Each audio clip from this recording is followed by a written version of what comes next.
Jedinstvena Srbija i ja čiji sam predsjednik i čovjek koji živi u centralnom delu Srbije nikada nećemo podržati tu paradu srama. Ono što je nekada bio izdajnik Zoran Đinđić, danas je izdajnik Aleksandar Vučić. Mi poručujemo Aleksandru Vučiću da se ne igra i da ne pokušava da ga hapsi. Neka razmisli kako su prošli svi oni koji su hapsili Vojislava Šešelja, od Tita do Đinđića.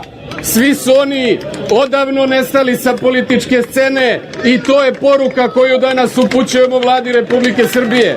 Zato sam danas došao da pred svima vama uputim mnogo razumljiviju poruku Hrvatskoj ustaškoj državi. Danas ću pred vama spaliti hrvatsku ustašku zastavu. Ako vam se učinilo da za ovakve reči neko može krivično da odgovara, varate se. Zbog toga što govor mržnje ne spada u krivično delo i ako do njega dođe, on se sankcioniše kroz zakon o javnom informisanju. Najveći problem za društvo u cjelini predstavlja i to što se govor mržnje graniči sa slobodom izražavanja, pa je teško odrediti da li je to politički stav, sopstveno mišljenje ili pak poziv na nasilje. Iako pojedini smatraju da je zakon o javnom informisanju loš, direktor Komiteta pravnika za ljudska prava Milan Antonijević kaže da zakon po sebi nije problem, već njegova primjena. Koliko vi imate javno slanje određenih poruka koje predstavljaju određena kršenja prava, a nemate sudsku odluku na kraju, znači da sistem nije dobar kao takav, znači da on na neki način daje podršku tim ljudima koji su u medijskim emisijama zloupotrebljavali medijski prostor i širili mržnju, znači nekoga ubeđivali u to da su manjine, da na manjine možete na neki način se sa njima obračunavati i da je to neko poželjno ponašanje u Srbiji. Tako da tu treba napraviti razliku između samih zakona koji uređuju tu oblast na određeni način i njihove primjene koja nije adekvatna. Po zakonu o javnom informisanju, Republička radiodifuzna agencija ima pravo da opomene, upozori ili eventualno podnese krivičnu prijavu protiv određenog lica ili emitera. U 99% slučajeva urednici regulišu i prilagođavaju svoje programe zbog toga što znaju da RRA ima mogućnost zabrane emitovanja. Član Saveta Republičke radiodifuzne agencije Gordana Suša kaže da je problem to što veći deo etičkog kodeksa, koji je jednak i za štampane i za elektronske medije, čine moralne norme i da ne postoji prava kazna. Ona dodaje da je vrlo bitan i pritisak javnosti.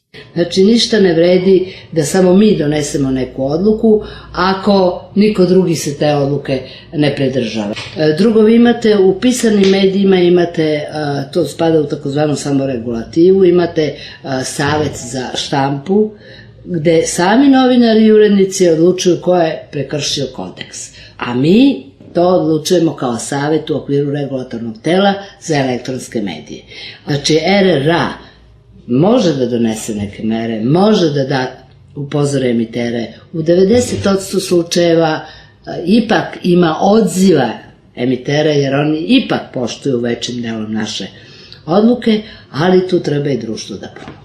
Zbog toga što se govor mržnje u štampanim i elektronskim medijima sankcioniše određenim regulatornim telima, on se preselio u slobodniju sferu, internet. Zato je inicijativa Mladih za ljudska prava pokrenula Watch Your Language platformu u cilju određivanja granice između slobode govora i govora mržnje. Jedan od pokretača platforme, Đorđe Bojović, kaže da platforma funkcioniše tako što se stavljaju određeni sadržaj koji predstavljaju govor mržnje.